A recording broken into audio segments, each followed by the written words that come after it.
Quero saudar a Igreja de Cristo com a paz do Senhor Jesus Cristo. Saudar esses irmãos que perseveram, os perseverantes, os irmãos que acreditam na palavra de Deus. Eu quero abrir, irmão, de todo o coração, e ouvir uma palavra ali que eu já havia pregado ela, mas eu ouvi ela como uma flecha transpassando o meu entendimento, a minha alma, o meu espírito, o meu coração.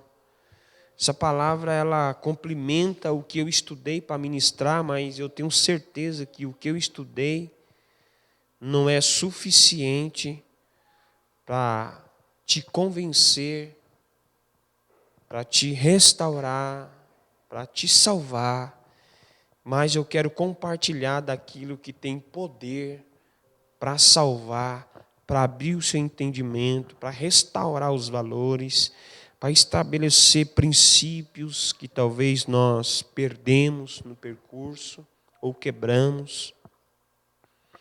Colossenses, capítulo 1, versículo de número 24, vai falar um pouquinho da conclusão ministerial de Paulo, quando ele está anunciando o Evangelho de Jesus Cristo, ministrando a palavra, quando Paulo ele está esclarecendo o seu ministério, quando Paulo ele está dizendo sobre o prazer do sofrimento, da aflição, quando ele está dizendo dos tempos passados, os tempos presentes, ele vai dizer assim, no versículo 24, agora me alegro nos meus sofrimentos por vocês, e preencho o que resta das aflições de Cristo na minha carne, a favor do seu corpo, que é a igreja.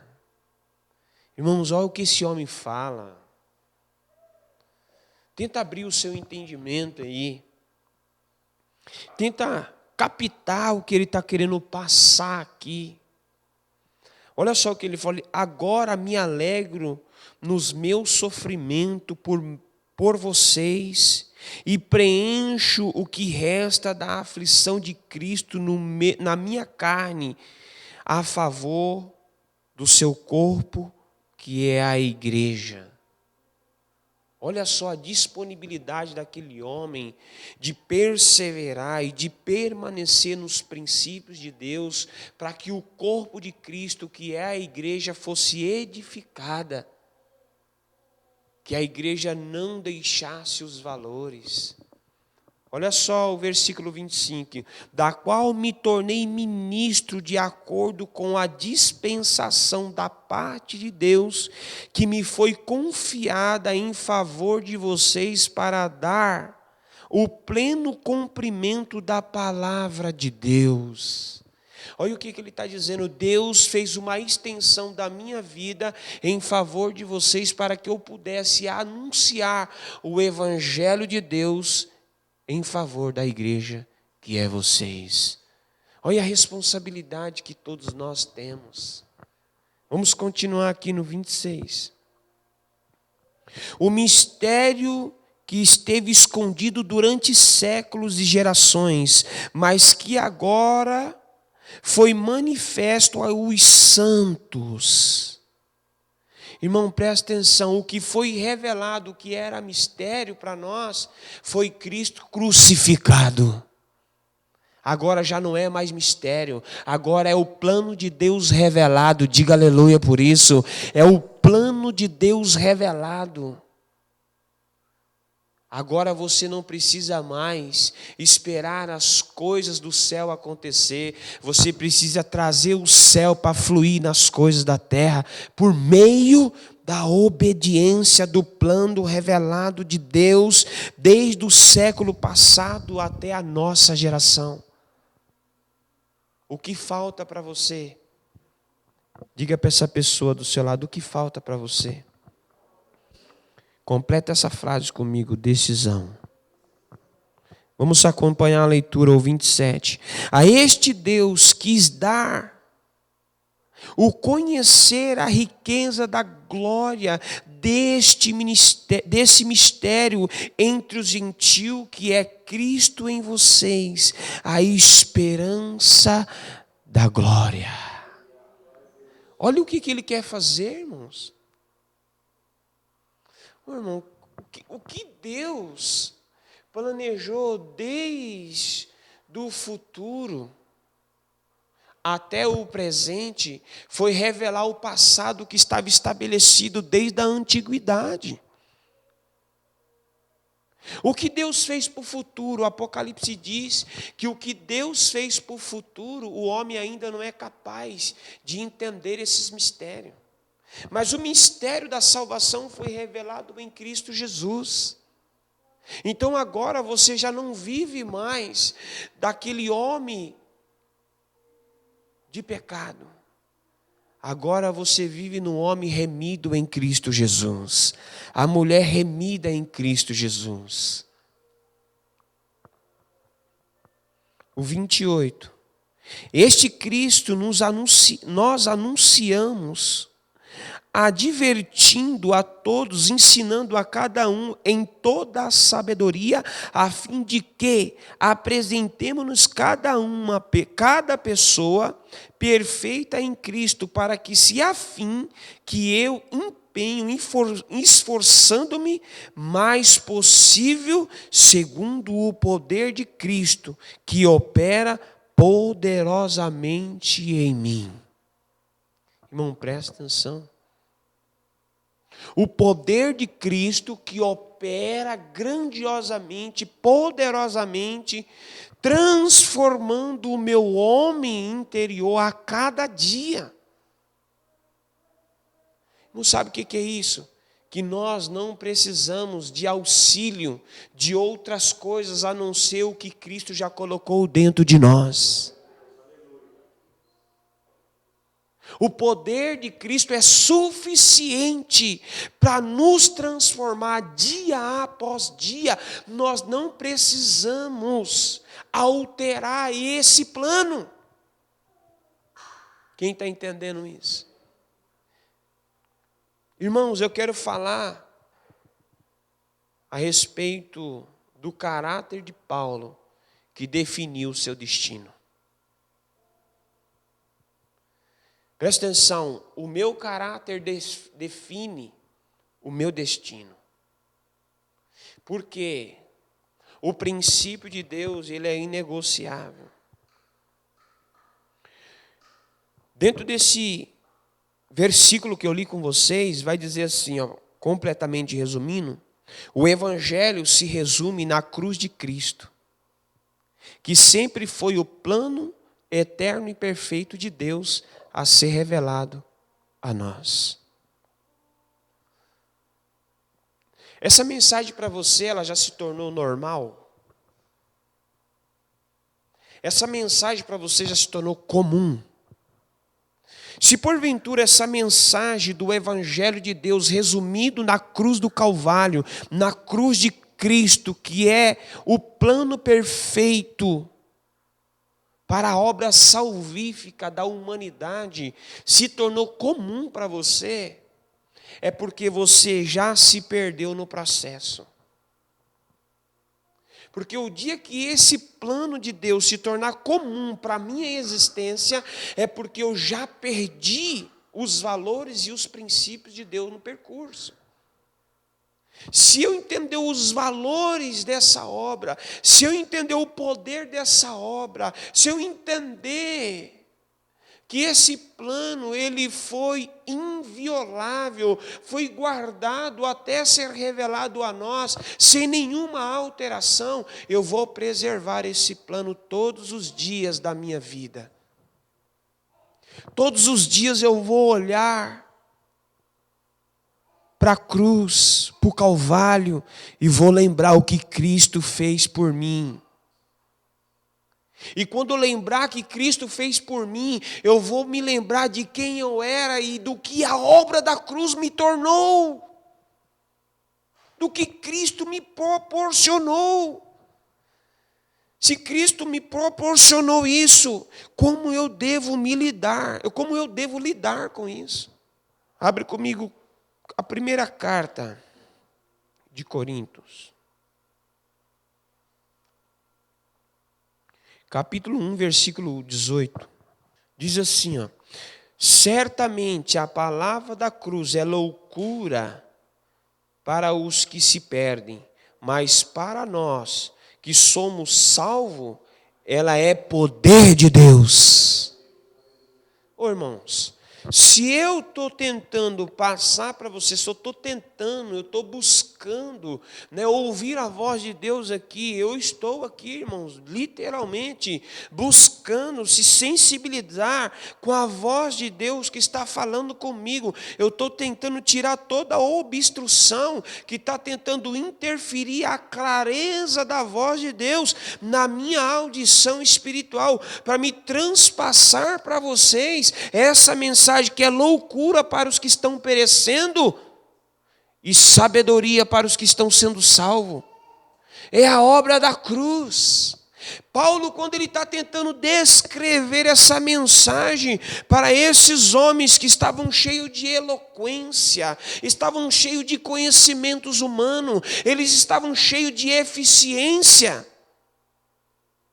Irmãos, presta atenção. Quando olha para nosso convívio, nós estamos perdendo a sensibilidade da cruz do Calvário. Nós estamos tornando a igreja de Corinto, a igreja que dependia da sabedoria humana, a igreja que dependia de si mesmo, a igreja que olhava para os seus conhecimentos e desprezava a soberania de Deus, a presença de Deus, a evidência do Espírito de Deus, desprezavam a loucura da cruz. Olha para nós, igreja.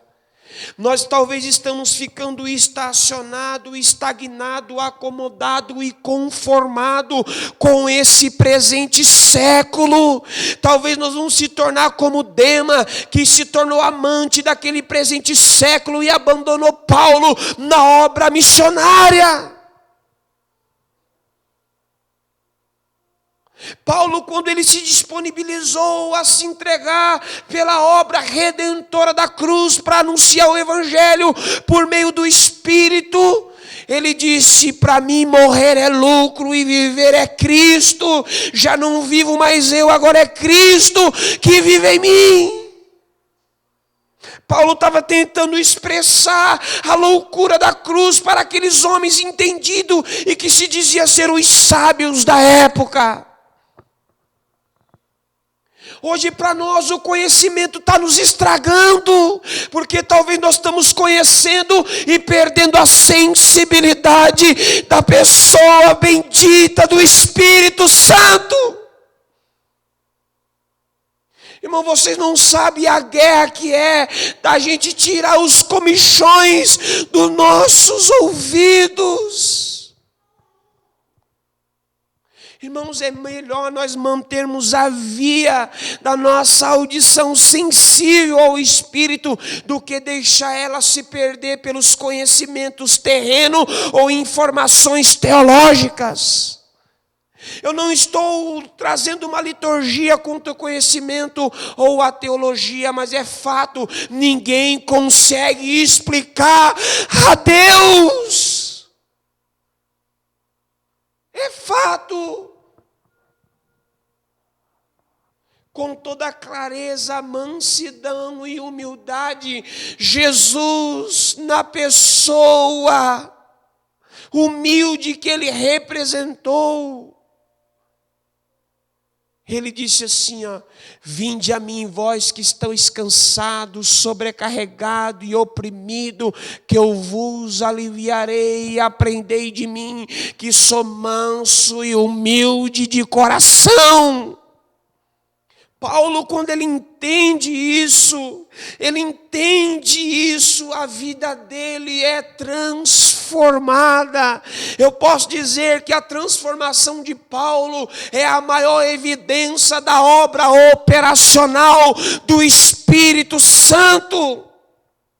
Paulo, quando ele está caminhando no capítulo 9 do livro de Atos, rumo a Damasco, no versículo de número 9, ou 13, ou 14, 15, irmãos, ele escuta uma voz, e aquela voz fala com ele, e quando ele ouve aquela voz, ele vê um brilho incandescente, era o brilho do Espírito, trazendo a revelação de quem era Cristo. Porque só o Espírito Santo poderia iluminar o entendimento de Paulo. A quem tu persegues, sou eu. Presta atenção, irmãos. Paulo estava indo perseguir a igreja, os cristãos. E Jesus estava indo perseguir Paulo. Presta atenção. Paulo estava indo com a força do ódio para prender e matar os cristãos. Jesus estava indo com a força do amor para converter o ódio em amor.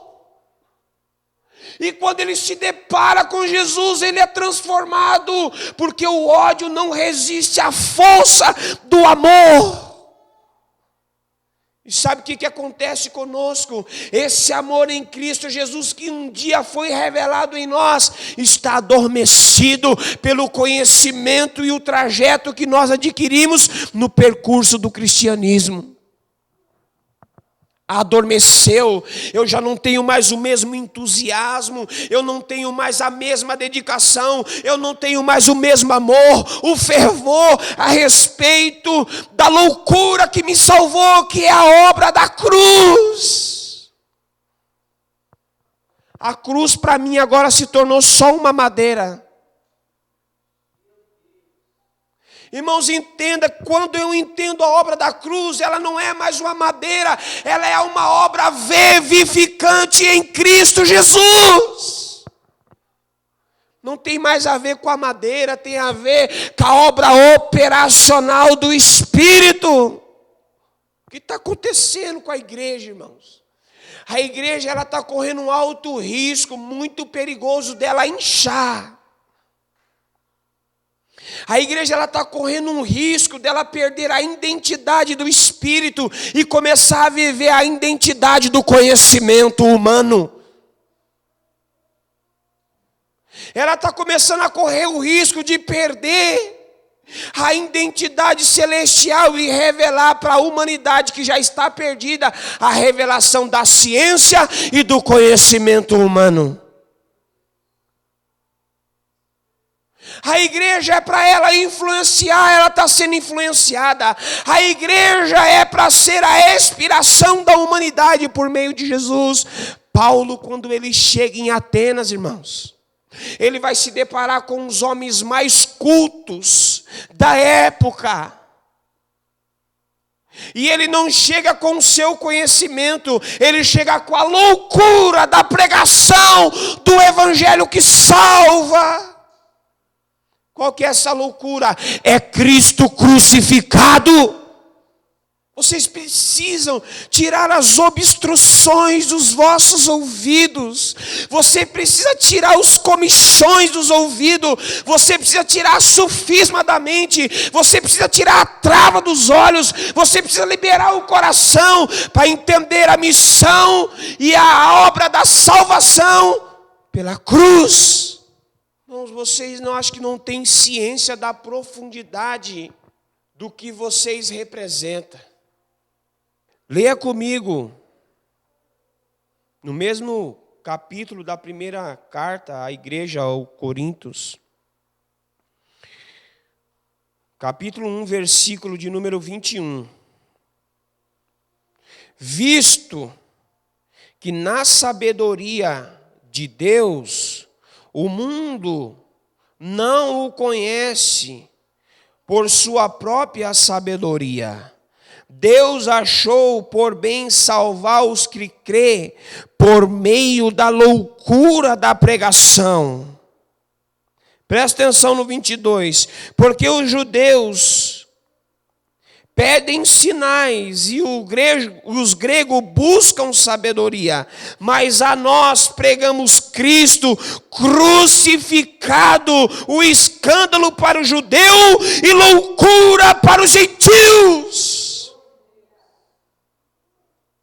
Irmãos, em nome de Jesus, desperta e volta para a obra da cruz. A obra da cruz é o único meio de trazer o pecador ao arrependimento por meio do Espírito Santo. Quando o pecador olhar para a obra da cruz, ele não vai suportar. E ele vai se render ao Salvador Jesus Cristo. Quando o pecador olhar para você, ele vai ver que a obra da cruz foi uma ação operacional do Espírito na sua vida e te transformou. Mas enquanto nós estivermos buscando o conhecimento humano, enquanto nós estivermos presos na nossa razão, nós não vamos expressar a loucura da pregação, que é a obra da cruz. Irmão, nos tempos mais difíceis, a obra da cruz se manifestou. Presta atenção, a mensagem da cruz não é deste mundo, ela vem de Deus. Ela não vem da terra, ela vem do céu.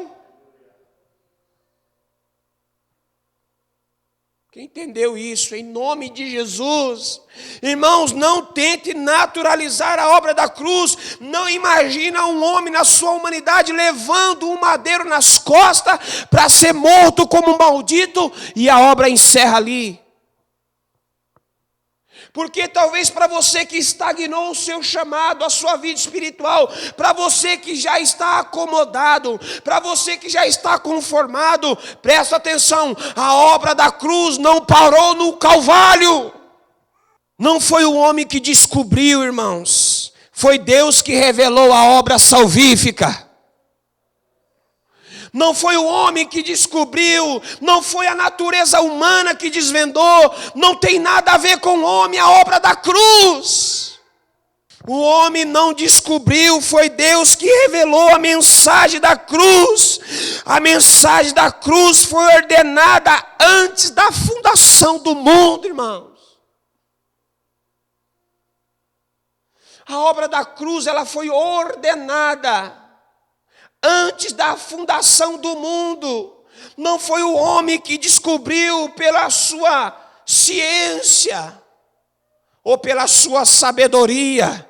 Foi Deus prove em nosso favor revelar o seu plano perfeito antes da fundação do mundo.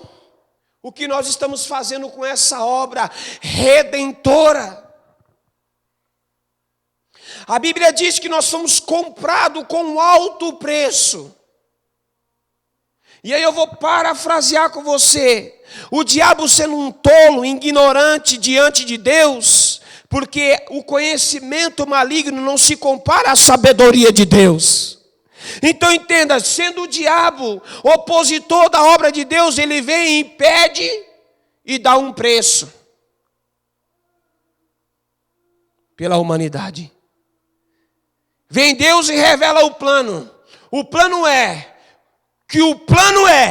comprar, redimir, pagar por alguém que não merecia ser pago pelo esse preço.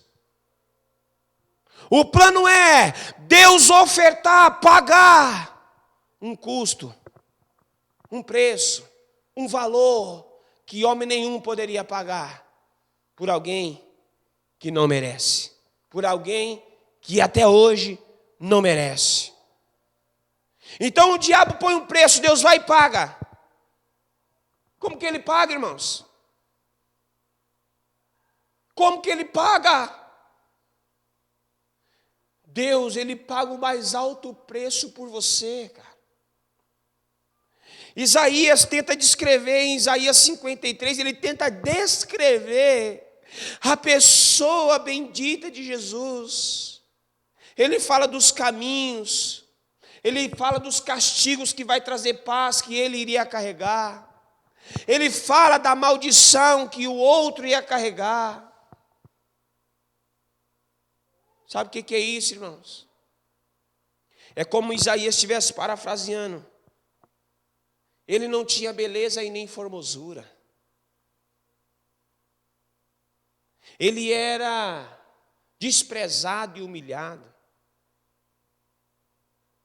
E o castigo que nos traz a paz estava sobre ele.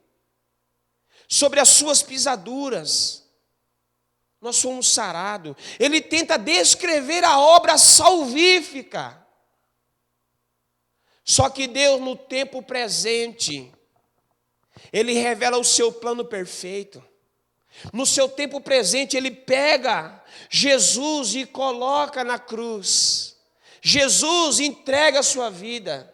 Jesus obedece à ordem do plano perfeito. Quem está disponível a obedecer à ordem? Nós só conhecemos a Deus porque Ele se revelou por meio de Cristo Jesus. Não foi homem que descobriu a existência de Deus. Nós só conhecemos a Deus porque decidiu Deus se revelar por meio de Jesus Cristo. Isso não tem a ver com sabedoria terrena. Você concorda comigo? Homem nenhum poderia fazer isso. Vamos ler o 24 comigo. Do capítulo 1 da primeira carta. Mas para os que foram chamados, tanto judeu, tanto grego, Cristo é o poder de Deus. É o poder e a sabedoria de Deus. O 25, porque a loucura de Deus é mais sábia do que a sabedoria humana, e a fraqueza de Deus é mais forte do que a força humana. A contramão está aí. Eu quero que você acompanhe comigo a leitura no capítulo 2. Olha Paulo ministrando a mensagem para os versados, os letrados. Olha só Paulo ministrando. Olha a simplicidade de Paulo. Por isso que eu estou falando sobre a construção do caráter de Paulo. Por isso que eu estou falando sobre a identificação do caráter de Paulo. Sobre os valores que Paulo preservou. O capítulo 2, versículo 1 diz assim: irmãos, quando estive com vocês, anunciando-lhe o mistério de Deus, não fiz com ostentação de linguagem ou de sabedoria, porque decidi nada saber entre vocês a não ser Jesus Cristo, esse crucificado. Irmãos, presta atenção. Paulo está dizendo para os letrados: eu não vim com ostentação de linguagem, eu não vim com sabedoria para apresentar a minha carteirinha apostólica, para mim poder apresentar o meu título para vocês. Eu não vim aqui querer uma posição apostólica, eu vim aqui apresentar a vocês é Cristo crucificado.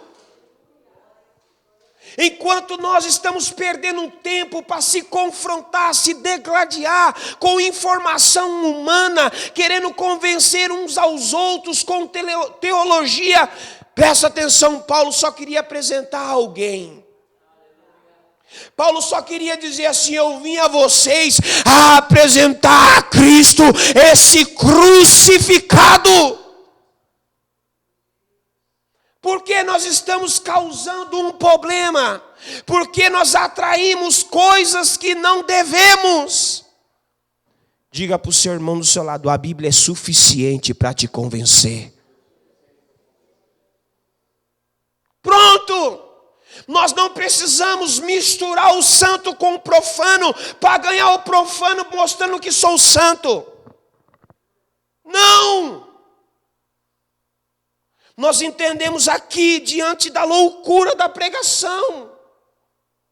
Presta atenção, irmãos. Isso não tem a ver com você, não tem a ver comigo. Tem a ver com Cristo crucificado. 3. Foi em fraqueza e temor e grande tremor que eu estive entre vocês. A minha palavra e a minha pregação não consiste em linguagem persuasiva de sabedoria, mas demonstração do Espírito e de poder.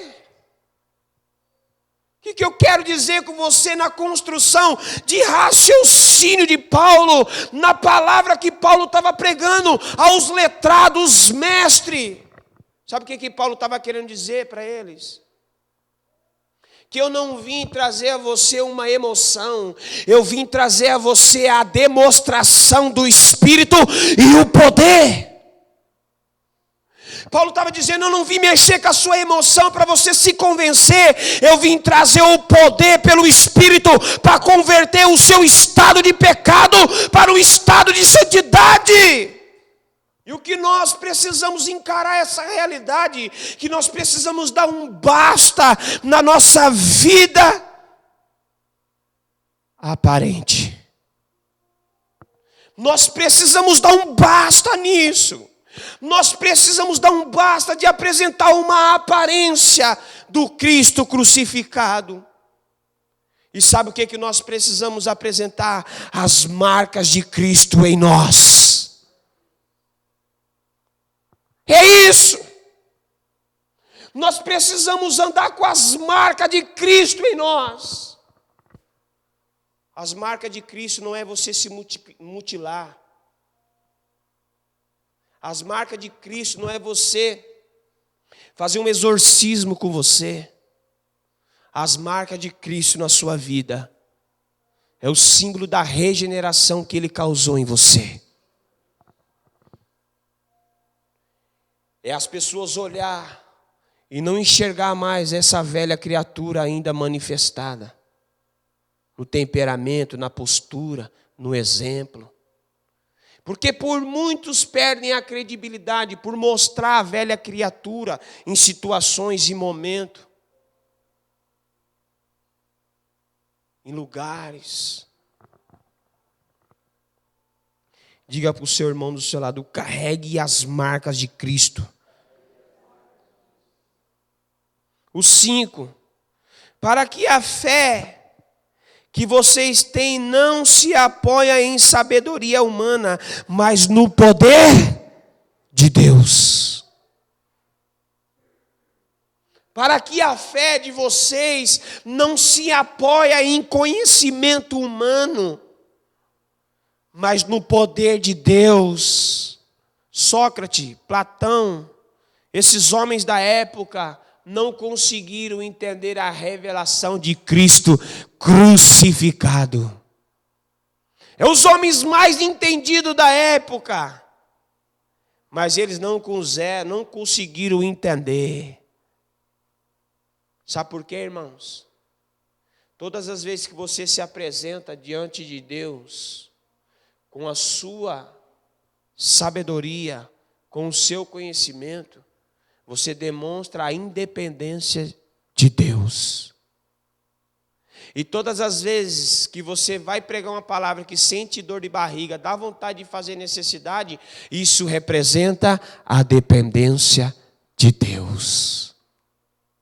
Porque você não vai pelo que você conhece, você vai pelaquilo que Ele é em você.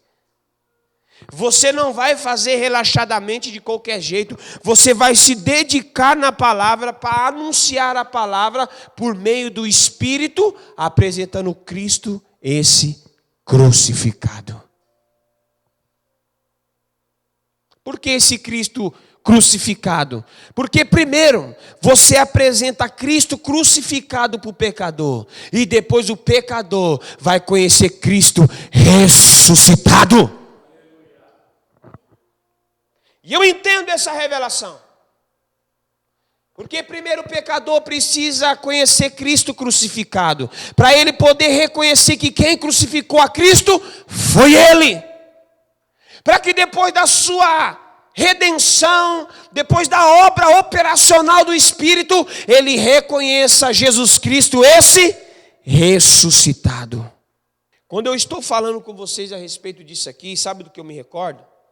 Que no livro de Romanos, capítulo 1, versículo 16, vai dizer que o Evangelho é poder de Deus para salvar. Por que ele vai dizer isso? Porque o Evangelho, irmãos, é uma metanoia. O Evangelho, ele é o plano de transformação, é a comunicação de Deus. O Evangelho é o meio de que Deus se comunica. A linguagem de Deus é o Evangelho.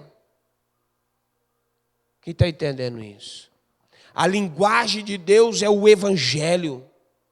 É a transformação, é a metanoia. Paulo tenta descrever isso no mesmo livro de Romanos, quando ele vai dizer que nós precisamos ser transformados pela renovação do nosso entendimento, para que nós não se conformamos. Em outras versões vai dizer, não se amolde ao mundo, a esse presente século. Quem aqui está conformado com esse presente século de corrupção, de imoralidade que nós estamos vivendo? Às vezes, irmãos, você não percebe, mas você já se conformou. Sabe por quê? Vou parafrasear para você. Você só demonstra quando você não se conforma com esse presente século, quando você dá a sua vida por uma causa eterna. Você demonstra que você não está conformado com esse presente século. Você quer morrer por uma causa maior. Você quer dar a sua vida para salvar alguém ou para levar alguém à salvação plena. Você quer se doar por uma causa. Você quer entregar por uma causa. Aí você não se conformou com o presente século. Enquanto você está estagnado é porque você já está conformado. Você só não confessou. Quem entendeu isso? Porque presta atenção, se você sai daqui ouvindo a mensagem e ela não vai causar impacto na vida do outro, você está conformado com o presente século. Porque se eu saio daqui convicto da mensagem, pelo poder do Espírito, pela loucura da pregação, pela obra salvífica, pela cruz do Calvário, quando eu sair daqui, isso precisa causar um impacto na vida de alguém. Porque senão eu estou conformado com esse presente século. Versículo 6. No entanto, transmitimos a sabedoria entre os que não são maduros. Os que não são maduros. Não, porém, a sabedoria deste mundo e nem a dos poderosos dessa época, que são reduzidos a nada. Pelo contrário, transmitimos a sabedoria de Deus e o mistério e a sabedoria de que estavam em oculto com Deus e que Deus permitiu desde a eternidade para a nossa glória. Sabe o que Paulo estava dizendo? Que ele não estava falando com os leigos. Eles não estavam falando com os ímpios que não entendiam. Eles estavam falando com os entendidos da época, com os sábios, com aqueles que estavam cultuando a Deus, com aqueles que prestavam culto a Deus, que brigavam entre eles, que se confundiam, se degladiando entre eles. Paulo estava pregando para esses homens. Paulo estava pregando dentro de uma igreja, irmãos. E nós costumamos dizer que essa primeira carta de Paulo à igreja de Corinto é a igreja que ela está em alto nível espiritual, mas ela não desenvolveu em maturidade. Ela está em um alto nível espiritual, mas também está em evidência na carnalidade. E você entende que para uma pessoa estar em alto nível espiritual e com uma evidência de carnalidade, você entende que não tem a ver com o Espírito Santo, tem a ver com o que Jesus disse. Quando você bate, a porta se... Quando você busca, você Então entenda, o que você desenvolve na sua espiritualidade não tem a ver com a sua maturidade. Porque se você busca a espiritualidade, você vai desenvolver o seu homem espiritual. Mas não se responda com a maturidade que você tem que lidar com o nível espiritual que você se encontra. E é o que nós se encontramos. Talvez a igreja está em alto nível de espiritualidade, mas ela não tem consistência. A igreja talvez está em alto nível de conhecimento, mas ela não tem consistência. Como é que a igreja de Corinto estava? É a igreja que tinha os 9 dons. É a igreja que falava, interpretava. É a igreja que profetizava, que tinha cura. É a igreja que tinha os mistérios de Deus em revelação e em evidência. Mas ela não tinha maturidade. O que é maturidade? Lidar com a pessoa inferior à sua capacidade que você tem, sem desprezar o que ela carrega. Isso é maturidade. É você lidar com a pessoa que ela está no complexo de inferioridade, sem ter o que você tem, e você não vai desprezar o que ela carrega. E por que Paulo teve que pregar os entendidos? Porque eles se achavam demais. Porque eles viviam pelo diploma. Paulo vivia pelas marcas de Cristo. E olha só o que nós estamos vivendo, irmãos. Nunca vivemos tantos fragmentos por falta de consistência na igreja como estamos vivendo nos dias de hoje. Eu creio que esse discipulado que Deus nos permitiu anunciar vai nos levar a um nível sobrenatural. Quem crê nisso? Eu creio nisso, irmão. Eu creio, sabe por que eu creio? Porque primeiro Deus confrontou o meu caráter. Só que Ele não revelou o que eu já perdi lá atrás. Ele me revelou os detalhes menores que eu deixei de cumprir. Sabe por quê? Os detalhes menores vão me fazer refletir os detalhes maiores que ficaram para trás. Se Deus me mostra que uma simples oração foi alterada, você imagine o que eu preservava. Quem entendeu isso? Se Deus me mostra que uma simples oração, ela foi alterada, você imagine os valores que foi ficado para trás. Quem lembra da oração fervorosa? Eu lembro, porque eu era fervoroso na minha oração. Ao levantar, ao deitar, ao almoçar, ao jantar, ao tomar o café, ao momento devocional, eu era fervoroso. Eu falava em outras línguas, eu profetizava, o almoço esfriava e eu estava profetizando. Aí vai falar, é falta de coerência.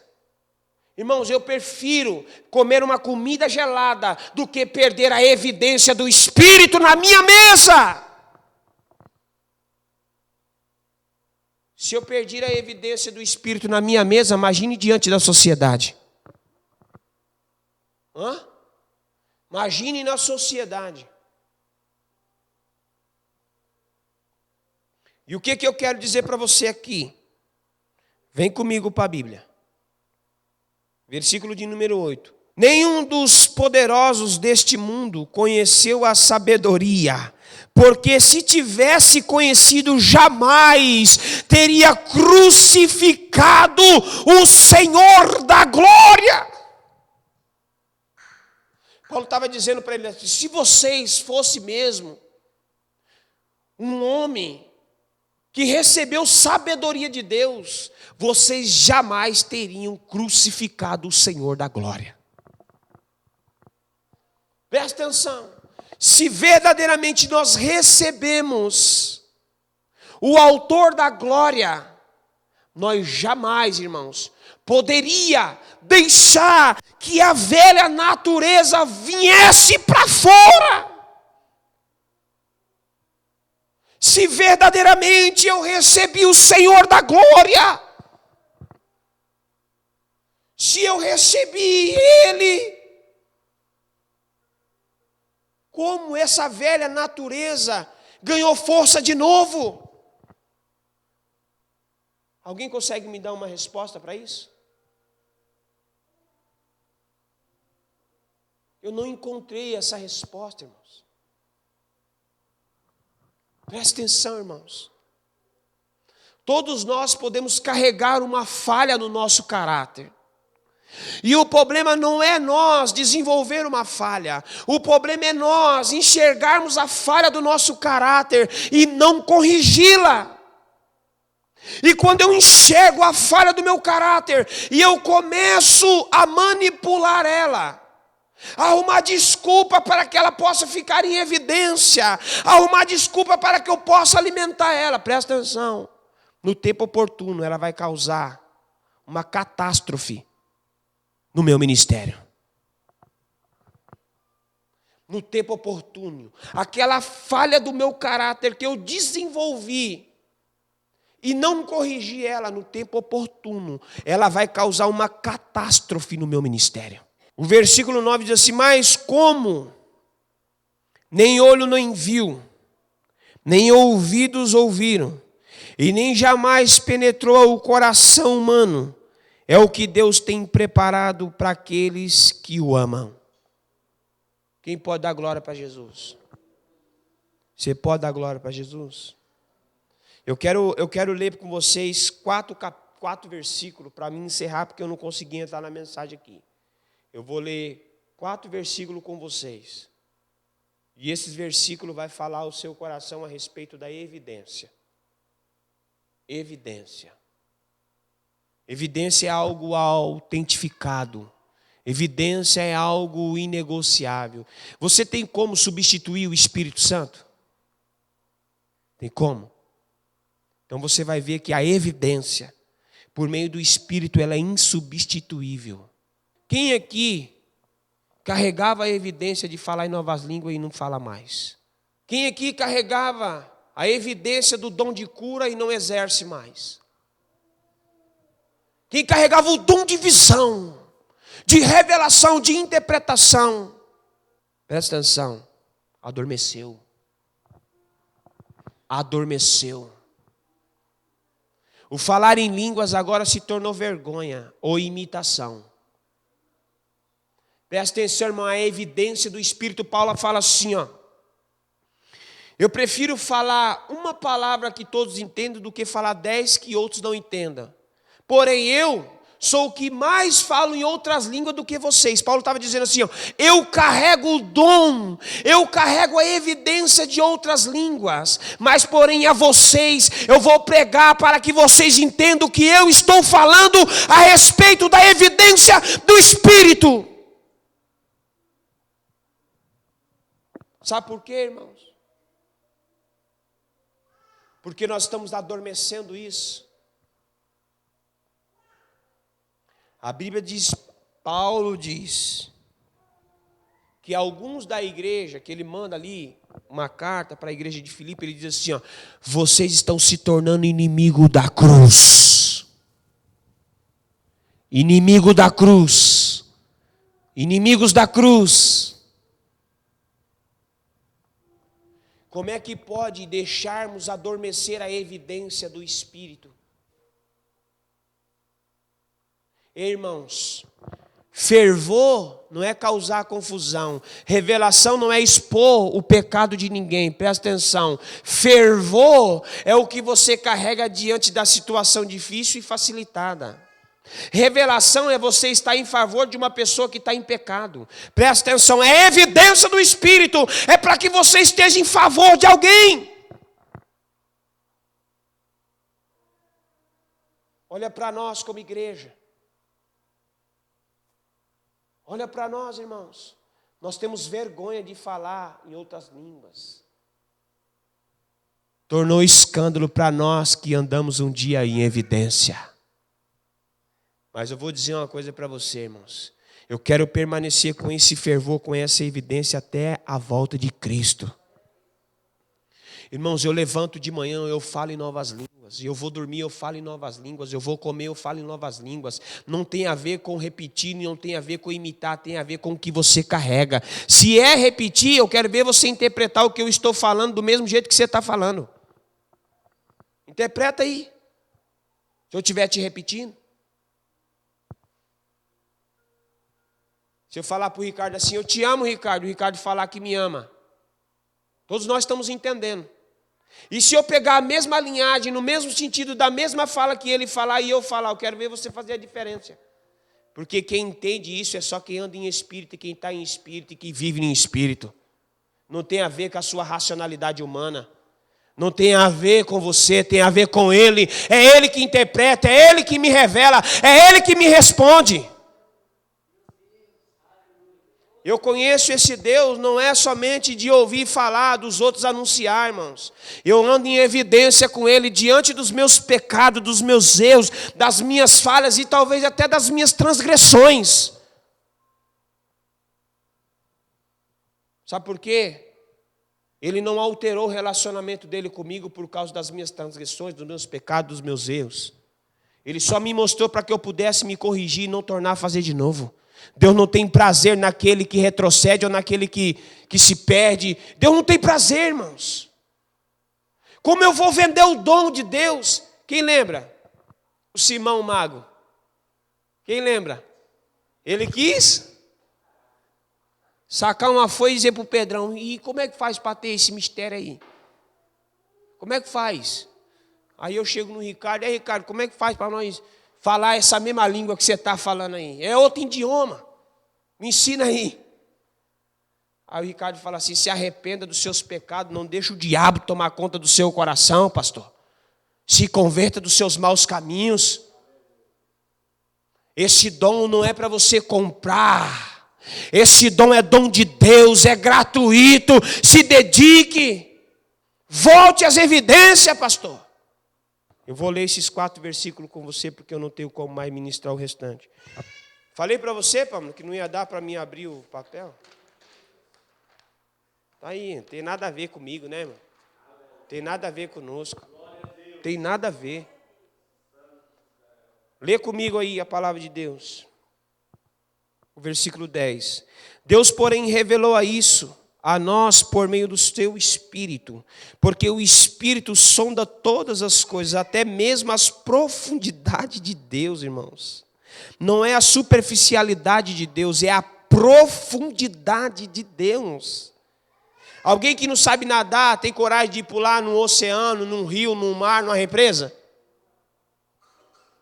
Presta atenção, irmão, é profundidade, não tem a ver com você. Você pula sem saber se você vai levantar. O mais importante é estar nele, mergulhar nele, viver o que ele tem. Isso é o mais importante.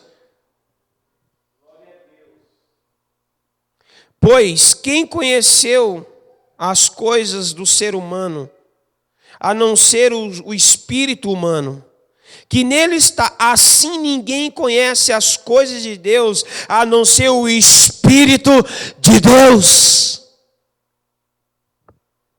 Quem um dia andou em evidência não anda mais? Sai das coisas humanas. Sai da superficialidade. Sai da rabeira do outro. Está passando um caminhão que está, vamos falar de Elias, vai. Está passando uma carruagem de fogo que vai trasladar um homem. Quem quer ir? Aí todo mundo monta na rabeira e vai. Não, irmãos. Cada um tem que esperar a sua carruagem passar, porque é a evidência do Espírito que você carrega. Vai passar na minha vida e eu quero estar no lugar certo, na hora certa, no tempo certo, para me desenvolver o meu homem interior. Chegou a minha hora, irmão, chegou a minha vez, eu não quero perder minha chance, minha oportunidade. Ele vai vindo na minha direção. Aleluia. O 12. Nós não temos recebido o Espírito do mundo, sim o Espírito a quem vem de Deus, para conhecer o que por Deus nos foi dado gratuitamente. Quem quer? Quem quer? Quem quer? Quem quer? Presta atenção, querer não é poder, irmãos. Você não vai receber com oba-oba. Você não vai receber de qualquer jeito. Não é assim que é a manifestação de Deus. Deus não se manifesta no profano. Deus só se manifesta por meio dos santos. Deus não vai marcar sua santidade no pecado, mas no pecador que se arrependeu e abandonou os seus pecados. Irmão, é gratuito, mas foi pago um preço. Amém, pessoal? É gratuito, mas foi pago um preço. Amém? Deus não quer o seu dinheiro, não quer seu carro, não quer sua casa. Deus só quer uma coisa, um coração contrito e aquebrantado. E aí ele vai dizer, eu não rejeito, eu vou manifestar a minha glória, eu vou manifestar o meu poder, eu vou liberar a evidência. Aí entra a operação do Espírito. Versículo 13. Disto também falamos, não em palavra ensinada pela sabedoria humana, olha que coisa linda, mas ensinada pelo Espírito, conferindo as coisas espirituais com as espirituais. Eu quero encerrar a leitura aqui com vocês, vamos lá. Ora, a pessoa natural não aceita as coisas espirituais de Deus, porque são loucura, e ela não pode entendê-la, porque ela não se discerne na carne, mas no Espírito. Presta atenção, uma pessoa, na sua natureza humana, ela não foi regenerada. Uma pessoa na sua naturalidade, ela não foi regenerada. Uma pessoa que vive na sabedoria humana, ela não foi regenerada. Uma pessoa regenerada, ela anda em espírito e no espírito. Ela não vai ter dificuldade para discernir as coisas do espírito e nem para fluir nas coisas do espírito e no espírito. Você vai falar para alguém ímpio, em línguas estranhas, o que ele vai falar para você? Ficou louco. Está falando abobrinha. Está falando alface, está falando cebola, está falando pão. O que esse cara está falando? Ele não vai discernir. Agora fala em mistério perto de alguém que anda em mistério com Deus. Fala para você ver. Fala perto dessa pessoa. Chama a evidência do Espírito perto dela para você ver. É um imã. Você vai atrair ela, ela vai colar com você e o Espírito Santo vai mover aquele lugar. A atmosfera de Deus vai descer. Porque somente o homem espiritual vai discernir as coisas do Espírito. O 15 para nós encerrar. Porém, a pessoa espiritual julga todas as coisas, mas ela não é julgada por ninguém. Presta atenção, isso aqui não é para você se tornar superior. Quando ele está dizendo aqui não ser julgado por ninguém, presta atenção, é alguém que vive a evidência sem deixar a marca do escândalo. Quem entendeu? É alguém que vive em evidência sem deixar a marca do escândalo. Porque não adianta você viver a evidência deixando uma marca de escândalo no seu convívio. Não adianta você viver a evidência na igreja e o escândalo no serviço, na rua, no trabalho, na padaria, aonde for. Não vai interpretar errado para poder ser superior ao escândalo que você está cometendo. Se você cometeu o escândalo, vai se redimir dele. Vai chegar até a pessoa, me perdoa, causei escândalo com você. Eu fui motivo de escândalo para você. Eu mexi na sua fé. Me perdoa. Eu sou cristão autêntico, mas pequei naquele exato momento. Causei escândalo. Deixei dúvida. Você pode se pôr de pé que não dá para falar mais. Amém, pessoal? Vou deixar só uma frase no seu coração.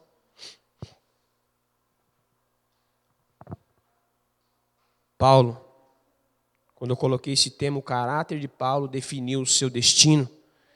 Porque na segunda carta aos Timóteo, que ele descreve, 4:6, ele vai falar da coroa da vida. E na continuação do texto eu escrevi uma frase que diz assim, ó, você só pode guiar alguém até aonde você consegue ir. E muitos dos nossos líderes não pisaram na linha de desenvolvimento de caráter e muito menos cruzaram a linha de chegada espiritual.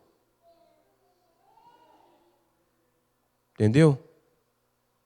Então, por favor, vive essa intensidade aí. Se desprende. Destrava. Para de pensar no outro, o que vão pensar, o que vão deixar de pensar. Espera aí. Pedro chamou a responsabilidade para ele, olhe para mim. Paulo responde a mesma fala lá na igreja de Colossenses, dizendo assim, ó, Cristo em vocês, ó, olha aí para essas pessoas que estão do seu lado, é Cristo em vocês, é a esperança da glória. Paulo está dizendo assim, vocês têm que carregar a esperança da glória, é Cristo. Ei, libera o que vocês carregam. Do mesmo jeito que Paulo chama a responsabilidade e transfere a responsabilidade, assim você tem que viver. Amém, pessoal? Põe a mão no seu coração que eu quero orar pela evidência de Deus na sua vida. Pai, eu quero profetizar sobre a tua igreja, sobre o teu povo, sobre a tua casa. Que eles possam viver em espírito e tornar o caminho da evidência no espírito. Pai, em nome de Jesus, não deixe que eles fiquem presos em situações paralelas. Desata a mente deles, o entendimento, abre a visão, tira as obstruções dos ouvidos, sensibilize os corações que aqui está e aqueles que vão nos ouvir na internet, nas redes sociais. Pai, nos ajude a entrar em lugares que nós ainda não entramos por meio do Teu Espírito. Nós queremos ser um povo espiritual, viver nas evidências com responsabilidade, comprometido com a Tua palavra. Ajude o teu povo, Senhor. Mostra para eles que é capaz de viver. Mostra para eles que eles são movidos pelo Espírito a partir da submissão à tua palavra. Ajude, ó Deus, a atrair de volta os dons que foi liberado a cada um deles. Em nome de Jesus Cristo. Amém, família?